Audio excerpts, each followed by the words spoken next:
کہ عمران خان صاحب نے یہ پٹیشن فائل کی تھی جو کہ پی ڈی ایم کی جماعتوں نے آتے ساتھ ہی پہلا جو غلط کام کیا تھا، اپنے آپ کو این آر او دے کے نیب لاز کی وہ ترامیم کر دی تھیں جو پرسن اسپیسیفک تھیں اور جو ان کے مقدمات کو بینیفٹ دے سکتی تھیں، اور نہ صرف ان کو اپنے مقدمات کے مفاد کے لیے یہ کیا بلکہ اس میں انہوں نے اپنے جو ریفرنسز تھے، جو ان کے انکوائریز تھیں یا انویسٹیگیشن تھی، ان سب کو کلوز ڈاؤن کرنے کے لیے یہ نیب کی ترامیم لے کر آئے تھے۔ آج ایک لحاظ سے این آر او ختم ہو گیا، 2/1 سے جسٹس عمر عطا بندیال صاحب اور اعجاز الاحسن صاحب نے اس کانسٹیٹیوشن پٹیشن کو ایکسیپٹ کیا اور جسٹس منصور علی شاہ صاحب نے ڈیسینٹنگ نوٹ دیا۔ میں اس فیصلے کے جو بیسک پوائنٹس ہیں سے وہ آپ کے گوش گزار کرنا چاہوں گا۔ ایک سیکشن 4 کی جن ریگولیٹری باڈیز گورنمنٹ فنکشنریز کے بارے میں تھا کہ ان کو وہ بندے اس نیب لا سے نہیں، ان کے اوپر اس کا اطلاق ہوگا جو کوئی کلیکٹیو ڈیسیژنز کریں گے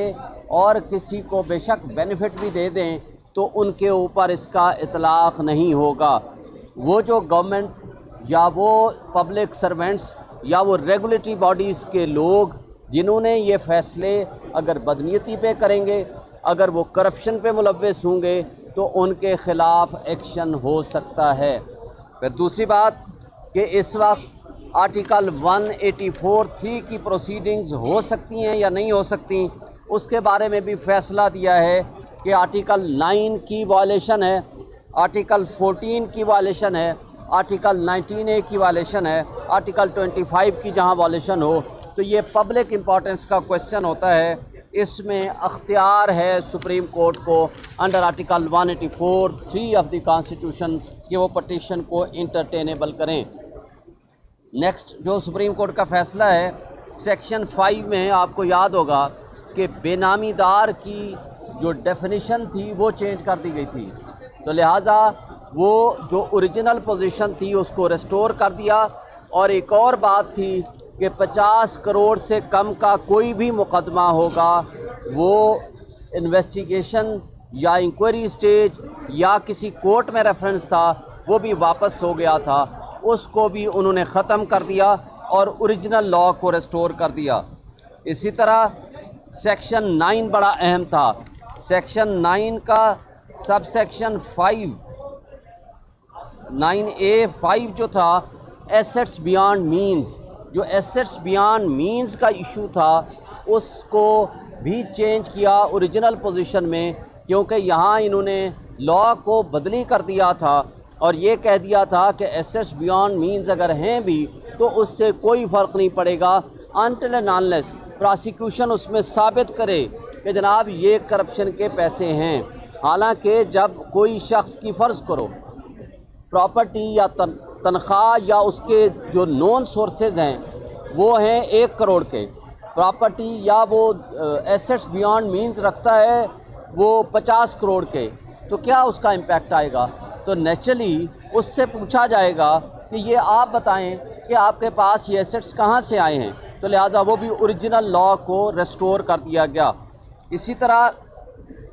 مس یوز آف اتھارٹی کو بھی انہوں نے اس لا کو چینج کیا تھا اور اس کی ایکسپلینیشن میں بھی انہوں نے چینج کیا تھا۔ بیسیکلی وہ فیک اکاؤنٹس کو مد نظر رکھ کے تاکہ وہ کنیکشن جو ہے وہ مقصود چپڑاسی کا کیس آپ کے سامنے ہے یا پاپڑ والے کیسز آپ کے سامنے ہیں، وہ بیسیکلی مقصد یہ تھا کہ وہ ان کیسز سے چھٹکارا پا سکیں، تو اس کو بھی اوریجنل پوزیشن میں ریسٹور کر دیا ہے۔ اسی طرح ایک اور امینڈمنٹ تھی سیکشن 14 کی کہ جو بارِ ثبوت کی بات ہے، یعنی پریزمپشن یہ تھی کہ وہ جو اونس ٹو پروف تھا، اگر کسی کے پاس ایسٹس بیانڈ مینز ہیں یا اس کے پاس اتنے ذرائع اور وسائل نہیں ہیں تو وہ اتنی ایسٹس اینڈ پراپرٹیز لے سکے، لیکن اگر اس کے اکاؤنٹ میں پیسے زیادہ ہیں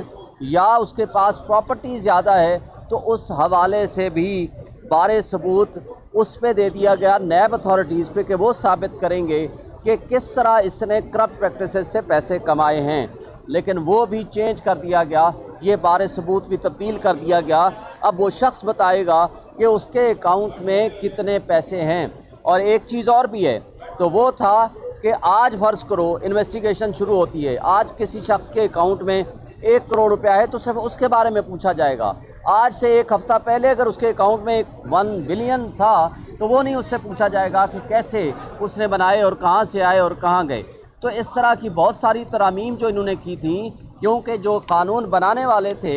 وہ شریف فیملی کے وکیل تھے، لاء منسٹر صاحب، اور جو قانون پاس کرنے والے تھے اسمبلی میں بیٹھے ہوئے وہ اشخاص تھے جن کے اپنے مقدمات تھے، جو کرمنل کیسز یا وہ ریفرنس کی صورت میں چل رہے تھے یا انویسٹیگیشن کی صورت میں تھے یا انکوائری کی سٹیج پہ تھے، وہ سارے کے سارے وہ بینیفیشریز تھے۔ آج اس فیصلے کے بعد موسٹلی جو ہے نا وہ 95% جو امینڈڈ لاء تھا اس کو ختم کر دیا گیا ہے اور اس کو اوریجنل پوزیشن میں ریسٹور کر دیا ہے، اور اس کو 7 دن کے اندر امپلیمنٹیشن کا بھی حکم دے دیا، یعنی جو عدالت میں کیس تھا وہ وہیں سے شروع ہو جائے گا۔ نیب کو پابند کر دیا وہ اس عدالت میں کیس بھیج دیں، جو ریفرنس اور انکوائری سٹیج پہ تھا اس کو وہیں سے شروع کر دیا گیا کہ اس پہ آپ انکوائری اور انویسٹیگیشن سٹارٹ کر دیں۔ یہ بیسک پوائنٹس تھے۔ اچھا شعیب شاہین صاحب، آج اس سے قبل بھی آرمی چیف نے احتساب کی بات کی تھی اور آج یہاں پر سپریم کورٹ میں گفتگو بھی ہو رہی تھی کہ ان کا احتساب کا نعرہ تھا ادھر یہ انہوں نے کیس چلایا ہے تو صرف سیاسی نظام سے افراد کو نکالنے کے لیے، ختم کرنے کے لیے سیاسی جماعتوں کو اس کو استعمال کیا جا سکتا ہے، جیسا کہ نیب کو بنانے کے لیے ایک ڈکٹیٹر نے بنا کر کیا تھا۔ دیکھیں نیب کو پولیٹیکل انجینئرنگ کے لیے ماضی میں بھی استعمال کیا گیا، آج بھی استعمال کیا جا رہا ہے عمران خان کے خلاف، لیکن ہم یہ توقع رکھتے ہیں کہ NAB independently without being prejudiced وہ انڈیپینڈنٹ انویسٹیگیشن کرے اور قانون قاعدے کے مطابق جس کے خلاف واقعی کوئی ایویڈنس ہو پروسیڈ کرے۔ اس کو پولیٹیکل انجینئرنگ کے لیے استعمال نہیں کیا جانا چاہیے۔ جہاں تک آپ نے چیف آف آرمی اسٹاف کی بات کی، اگر وہ کرپشن ختم کرنے کے لیے وہ چاہتے ہیں تو ہم ان سے یہ توقع رکھیں گے کہ سب سے پہلے سیلف اکاؤنٹیبلٹی شروع کریں، اپنے جرنیلوں سے،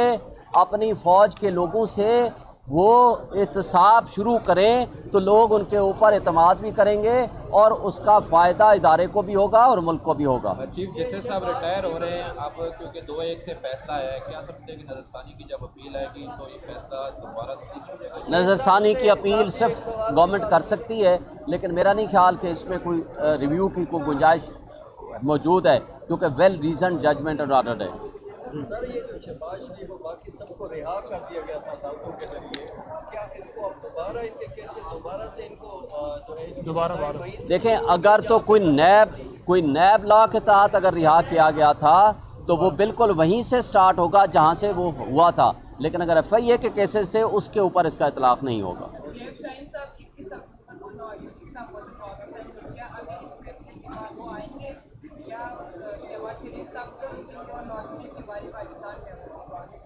نواز شریف کے آنے کا مجھے ابھی بھی یقین نہیں ہے، اگر آپ کو یقین ہے تو بالکل آپ کر لیں، لیکن میں اس دن یقین کروں گا جس دن واقعی وہ یہاں آ جائیں گے، اور اگر آ رہے ہیں تو اس کا مطلب ہے 5 سال بعد اس کی پکی سیٹنگ ہے، اور پکی سیٹنگ کس سے کر کے آ رہے ہیں یہ وقت اور تاریخ بتائے گی۔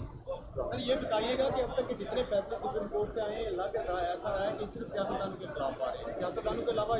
ملک میں اور کوئی لوگ نہیں ہے؟ دیکھیں کرپشن کوئی بھی کرے، سیاستدان کرے، کوئی جج کرے، کوئی جرنیل کرے، کوئی سول بیوروکریسی کا بندہ کرے، کوئی ملٹری بیوروکریسی کا بندہ کرے، سب کے خلاف سخت ترین احتساب ہونا چاہیے۔ Thank you.